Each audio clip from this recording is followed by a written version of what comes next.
ডাকসু নির্বাচনে ব্যাপক ভরাডুবি হয়েছে ছাত্রদল ও ছাত্র জনতার অভ্যুত্থানের নেতৃত্ব দেওয়া শিক্ষার্থীদের সংগঠন বাংলাদেশ গণতান্ত্রিক ছাত্র সংসদ বাকসাস সমর্থিত প্যানেলের। ২৮টি কেন্দ্রীয় পদে একটিতেও জয় পায়নি তারা।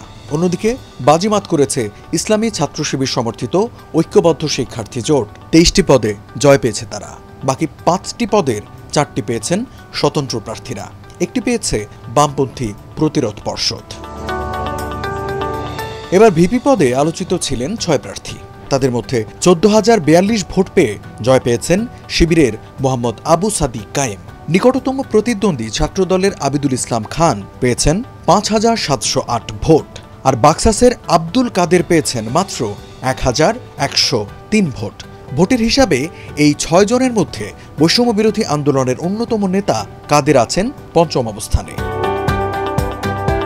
জিএস পদে আলোচিত ছিলেন ৫ জন। তাদের মধ্যে ১০,৭৯৪ ভোট পেয়ে জয় পেয়েছেন শিবিরের প্রার্থী SM ফরহাদ। নিকটতম প্রতিদ্বন্দ্বী ছাত্রদলের শেখ তানভীর বারী হামিম পেয়েছেন ৫,২৮৩ ভোট। বাকসাসের আবু বাকের মজুমদার পেয়েছেন ২,১৩১ ভোট। হিসেব অনুযায়ী এই ৫ প্রতিদ্বন্দ্বীদের মধ্যে সবচেয়ে কম ভোট পেয়েছেন বৈষম্য বিরোধী আন্দোলনের নেতা বাকের। এজিএস পদে আলোচিত ছিলেন ৬ জন। ১১,৭৭২ ভোট পেয়ে জয় পান শিবিরের প্রার্থী মোহাম্মদ মহিউদ্দিন খান। নিকটতম প্রতিদ্বন্দ্বী ছাত্রদলের তানভীর আল হাদি মায়েদ পেয়েছেন ৫,০৬৪ ভোট। ৯০০ ভোট পেয়ে ৬ নম্বরে অবস্থান করছেন বাকসাসের আশরেফা খাতুন। ডাকসুর ১২টি সম্পাদকীয় পদের মধ্যে ৯টিতে জিতেছে শিবিরের প্যানেল। বাকি ৩টিতে নির্বাচিত হয়েছেন স্বতন্ত্র প্রার্থীরা। এছাড়া ডাকসুর ১৩টি সদস্য পদের মধ্যে ১১টিতেই জিতেছেন শিবির সমর্থিত প্রার্থীরা। বাকি ২টির একটিতে জয় পেয়েছেন বামপন্থী প্রতিরোধ পর্ষদের হেমা চাকমা। অন্যদিকে জিতেছেন স্বতন্ত্র প্রার্থী উম্মা উসওয়াতুন রাফিয়া।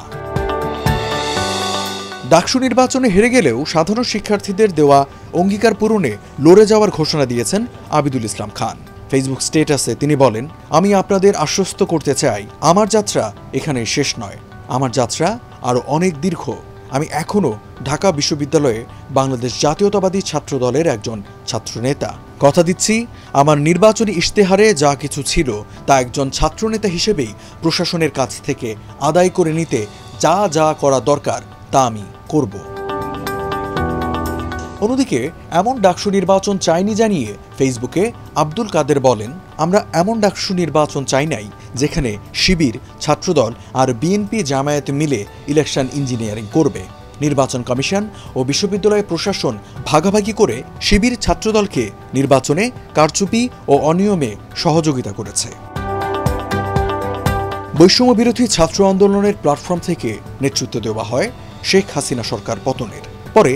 এই প্ল্যাটফর্মের একটি অংশ থেকে সমন্বয়করা বের হয়ে গঠন করে রাজনৈতিক দল এনসিপি। অন্য অংশটি আছে বাকসাসের নেতৃত্বে।